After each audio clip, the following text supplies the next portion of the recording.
আসসালামু আলাইকুম ওরহমতুল্লাহি ওবরাকাতু। কাছে দূরে, দেশে প্রবাসে যারা আমার লাইভে যুক্ত হবেন, আপনাদের সকলকে জানাই আন্তরিক মোবারকবাদ এবং অভিনন্দন। আলহামদুলিল্লাহ সুম্মা আলহামদুলিল্লাহ। দেশের বিভিন্ন প্রান্ত থেকে প্রতিদিন মানুষ আমার কাছে আসে বিভিন্ন সমস্যার সম্মুখীন হয়ে।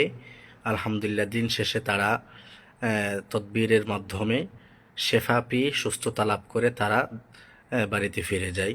তার এই ধারাবাহিকতায় এই যে মুরব্বীকে দেখতেছেন এবং একজন আলেমকে দেখতেছেন, হ্যাঁ, এই যে মুরব্বীকে দেখতেছেন, ইনার একজন নাতিন, হ্যাঁ, অনেক দিন যাবৎ বিবাহ হচ্ছে না।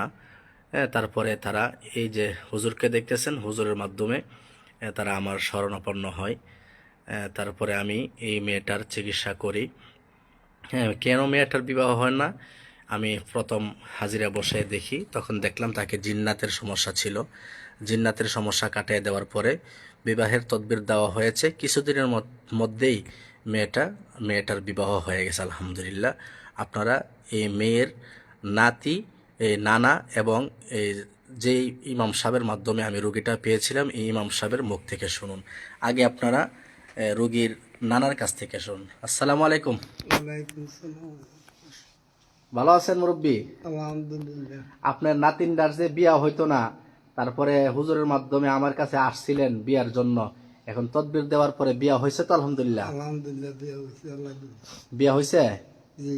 কারু চিল্লাই? আমনে দিছিলে? আলহামদুলিল্লাহ। এখন স্বামীর সাথে সুখে শান্তিতে আছে তো আলহামদুলিল্লাহ? আছে আল্লাহ। আলহামদুলিল্লাহ। এখন আপনারা এই এলাকার ইমাম সাহেবের জবান থেকে আপনারা শুনুন। আলহামদুলিল্লাহ, আমার বন্ধু মাওলানা মুফতি হুসাইন আহমদ সাহেব, উনি যে তদবির দেয় আলহামদুলিল্লাহ অনেক উপকারী তদবির। ওনার তদবিরে আমার মহল্লায় একজন মেয়ে যিনি সমস্যা ছিল, আলহামদুলিল্লাহ ওনার তদবিরে ভালো হয়েছে, এখন বিবাহ হয়েছে। বিয়া হইতো না আলহামদুলিল্লাহ বিয়া হয়েছে। হ্যাঁ, বিয়া হইতো না, আলহামদুলিল্লাহ বিবাহ হয়েছে আর কি। আলহামদুলিল্লাহ।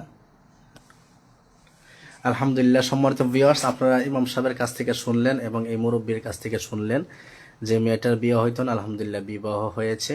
এজন্য আপনারা জিন, জাদু, বদনজর, হ্যাঁ, তারপরে বিবাহ হচ্ছে না, তারপরে বিবাহ হওয়ার পরে সংসারে অশান্তি, হ্যাঁ, এই জাতীয় বিষয়, তারপরে বিবাহের পরে বাচ্চা হচ্ছে না, তারপর হ্যাঁ বাড়িতে বিশেষ ঝামেলা, মা বাবার ঝামেলা, সাংসারিক ঝামেলা, স্বামী স্ত্রীর ঝামেলা, এই জাতীয় যা কিছু আছে, বাড়ি মন থেকে সহ করে যা কিছু আছে, আপনারা যদি এরকম সমস্যার সম্মুখীন হন, আপনারা আমার সাথে যোগাযোগ করবেন।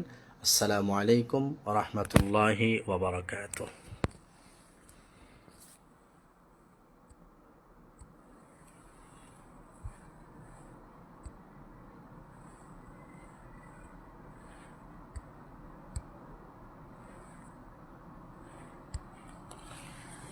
কাটতেছে না দি